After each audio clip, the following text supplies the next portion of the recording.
Les superproductions se distinguent par leur gros budget, leur vaste distribution, des décors monumentaux et même parfois des effets spéciaux.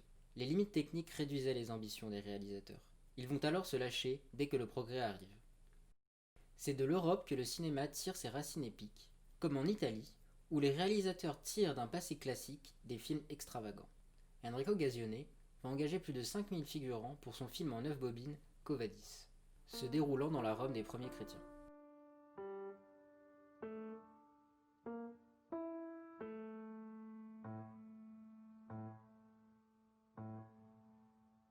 Les lieux de tournage sont aussi multipliés, comme avec Giovanni Pastrone et son film Calabria.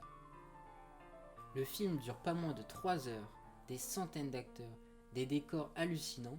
C'est d'ailleurs lui et son chef opérateur Segundo de Chaumont qui réussissent le premier travelling sans heurts grâce à un chariot.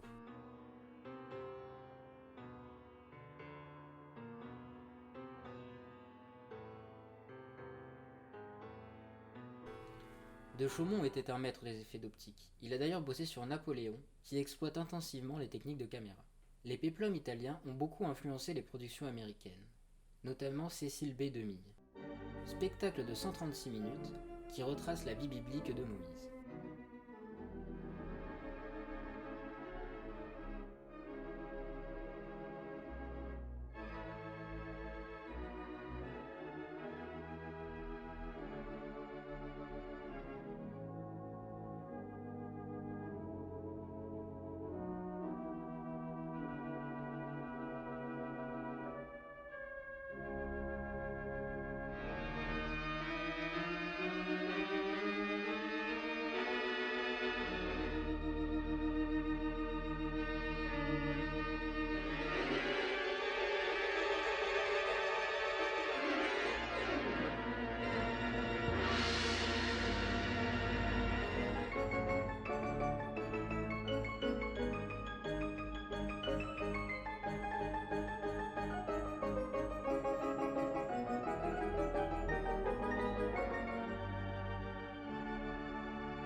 La deuxième partie est l'histoire de deux hommes voulant la même femme.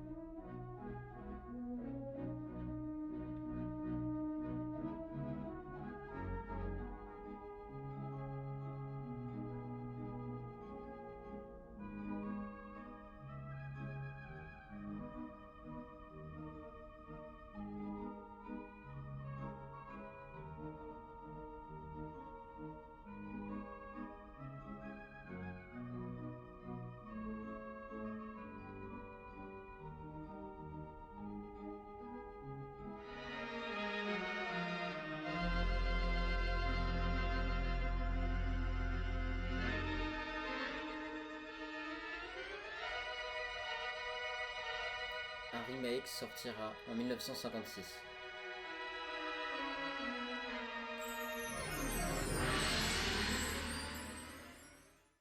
Demy va remettre ça sur la table avec le film Le Roi des Rois, retraçant la vie du Christ.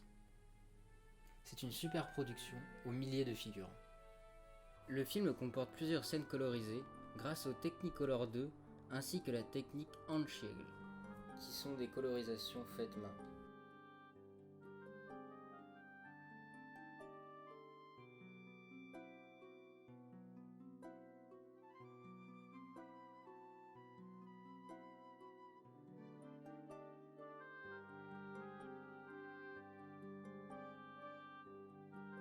En 1914, la Première Guerre mondiale stoppe les avancées technologiques du cinéma en Europe. Malgré tout, les réalisateurs américains arrivent à bousculer tous les problèmes qui sont devant eux.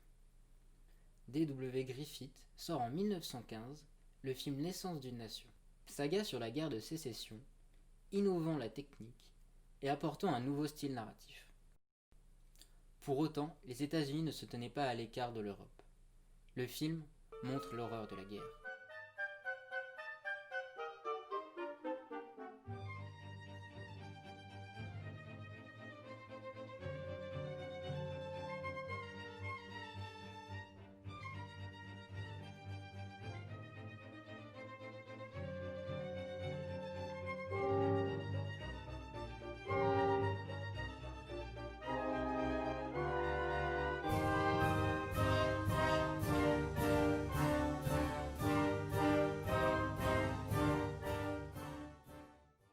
D'autres réalisateurs sont allés plus loin sur ce sujet dans des films pacifistes comme Civilisation.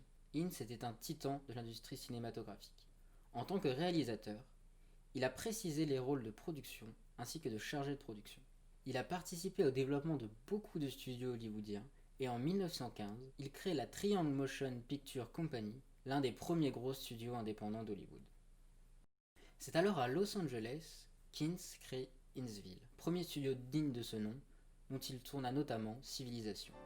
Ce film suit le destin d'un commandant qui refuse de détruire un bâtiment rempli de munitions censé servir à l'ennemi, et qui, après avoir sabordé son navire, se retrouve au purgatoire. Ince lança son film d'$1 million dans la presse grâce à des pubs extravagantes, 18 000 munitions en une seule bataille, 40 000 employés, 10 000 chevaux engagés dans une charge de cavalerie saisissante, 40 avions de bataille aérienne.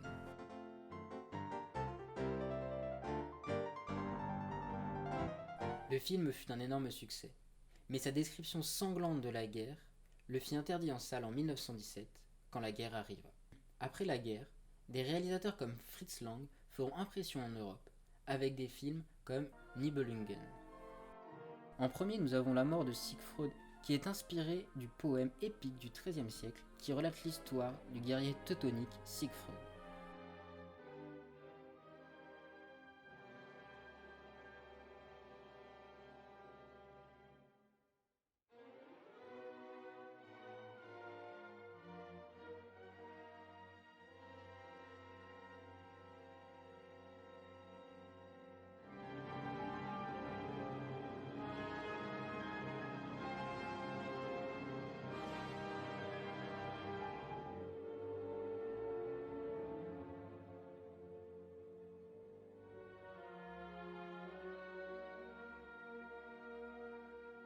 Et en deuxième, La vengeance de Cryham Hill.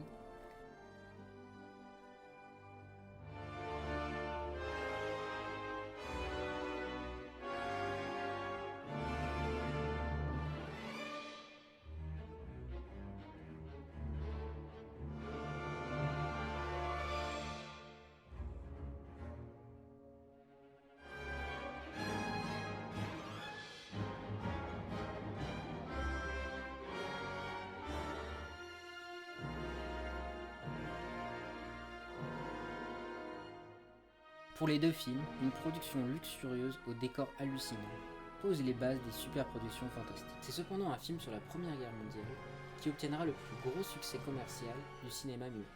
La Grande Parade de King Vidor restera à l'affiche sur l'Astor Theater, à New York, 96 semaines du récent précédent. Ce film à grand spectacle montre la brutalité des tranchées, mais fait appel à l'émotion grâce à la représentation juste de l'intimité. Le film met en vedette John Gilbert dans le rôle de Jim, un garçon riche et paresseux qui s'engage par amour-propre. Il deviendra adulte à travers l'amitié de ses camarades, l'amour d'une jeune Française et la perte de ceux qu'il aime. L'accent que met Vidor sur la joyeuse camaraderie entre les jeunes soldats souligne le caractère poignant de leur destin lors de la guerre des Fauches. Plus tard, en 1927, des grandes compagnies créent l'Académie des arts et des sciences du cinéma. Bien qu'au départ, cela ne servait qu'à contrer les projets d'unification des studios, le rôle le plus connu de cette académie est de décerner des Oscars. Une récompense annuelle prestigieuse qui retentit autant sur le plan artistique que sur le plan commercial.